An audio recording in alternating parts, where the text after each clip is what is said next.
வேதம் சொல்லுகிறது, கர்த்தரை நம்புகிறவனோ உயர்ந்த அடைக்கலத்திலே வைக்கப்படுவான் என்று. நீதிமொழிகளின் புஸ்தகம் 29ஆம் அதிகாரம் 25ஆம் வசனம் இப்படியாய் சொல்லப்பட்டிருக்கிறது.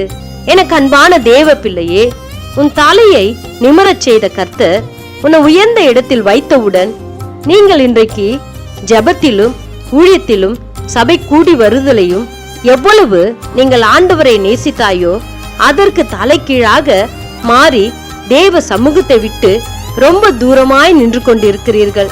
எனக்கு அன்பான தேவ பிள்ளையே, ரொம்ப விரும்பி வாங்கிய துணிகள் தான் இன்று நம் வீடுகளில் கால் மிதியாகவும் கரி துணியாகவும் பயன்படுத்தப்படுகிறது. அதற்கு கூட இடம் கொடுத்த நீங்கள் என் ஆண்டவராகிய இயேசு கிறிஸ்துவை எங்கு வைத்திருக்கிறாய்? நீங்கள் மீண்டும் ஆண்டவரை தேடு, அவரை பற்றிக்கொள். கர்த்தர் தாமே உங்களை ஆசீர்வதிப்பாராக. ஆமென்.